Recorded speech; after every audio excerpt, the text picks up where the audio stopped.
Hey, welcome back guys, how are you all doing? My name is Danny Burke. One of my favourite videos that I've done so far on this channel was the top 10 illegal baby names. It got a lot of views, but check it out if you haven't seen it already. Well, guess what? There's more illegal baby names in the world, so this is the top 10 illegal baby names part 2. Coming in at the number 10 spot, we have Smelly Head. Now this one might sound like a playground insult, well, it is. But in Malaysia, it's also illegal to name a baby that. The government started receiving a lot of requests by people who wanted to change their names. Now apparently a particularly popular one was the Cantonese phrase Chow Tao, which translates to smelly head. The government decided to ban the name Smelly Head, but there might still be a few smelly heads who slip through the net. Next up at number 9, we have Traffic. This one comes from the Mexican state of Sonora. We actually talked about some of the names that they banned in our last video, and one that I forgot to mention was traffic. Everybody hates traffic, right? Even the mention of the word makes some people feel a bit anxious. Perhaps that's why officials in Sonora said no to parents wanting to name their kids Traffic. Also to avoid awkward conversations later in life when people say they were stuck in traffic. Moving on to number 8 now, we have Tallulah does the hula from Hawaii. Yes, you heard that correctly, I'm not making that up. This was a famous case from 2008 where a 9-year-old girl named Tallulah does the hula from Hawaii became a ward of the court so that they could change her name. The judge said the parents showed very poor judgment and the girl admitted she was so embarrassed of her name she ended up making up fake names for her friends. I'm sure they wouldn't have believed her real one anyway. Coming in at the number 7 spot now, we have IKEA. The furniture store is probably one of the biggest things to come out of Sweden, but that doesn't mean that Sweden thinks it makes a good name. What's wrong with the name IKEA, you might ask? Well, it was banned under a law that says names shall not be approved if they cause discomfort for the one using it for some obvious reason. I'm going to presume the obvious reason is that people shouldn't be naming their kids after successful furniture stores. Moving on to number 6 now, we have Robocop. This one comes from the same part of Mexico as we talked about earlier. They also stopped one couple and all couples thereafter from naming their newborns Robocop after the famous 80s cyborg icon. That's a shame, I think. I would have loved to one day ask a Rob what their name was short for, and just once, instead of Robert, they casually say, oh, I'm actually Robocop. Coming in at number 5 now, we have any name that contains or begins with the letter C.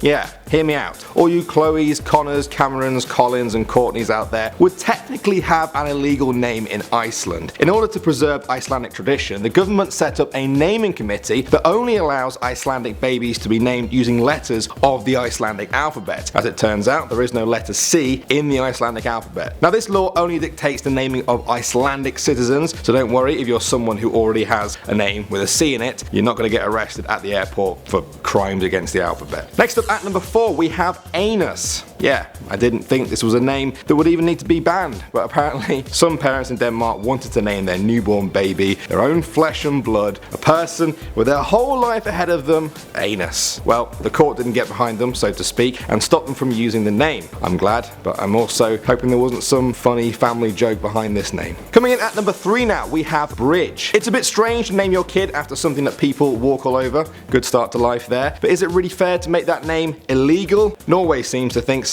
In 1995, a woman said she had a dream where a voice told her to name her child Gesher, meaning bridge. The government said no because it was strange and un-Norwegian, whatever that means. She ended up spending 2 days in jail before it was resolved. It's crazy, but kinda love this story to be honest. Americans sometimes call each other un-American as an insult while arguing about how the country should be run. In Norway, you're un-Norwegian if you call your kid Bridge. Love it. Moving on to number 2 now, and we're going back to New Zealand, who added the name Fish and Chips to their list of banned names. Yes, this one actually happened. A couple had twins and tried to name one fish and the other chips after the popular British meal. Now, if they ignored the judges and went ahead with it anyway, I think it would suck to be the twin that's called Fish. Chip sounds a lot cooler by itself, quite like it. But fish, nah. Don't want to be called fish. And finally at number 1, we have Osama Bin Laden. Less than 1 year after Bin Laden was held responsible for orchestrating the 9/11 attacks on America, a Turkish couple living in Germany tried to name their child Osama Bin Laden. Germany, like some other countries we talked about in this video, have some pretty strict laws banning names that might cause a child to be humiliated for their name. Well, Osama Bin Laden may very well be the last of his name, at least in Germany, because the court refused permission for that name. But I also read you can call your kid Lego in Germany, so maybe they went for that. Alright guys, thanks for watching. That was that. Do you want a part 3 of illegal baby names? Let me know down below in the comment section either way. I personally find these videos fascinating. My name's Danny Burke, and I'll see you all in the next video.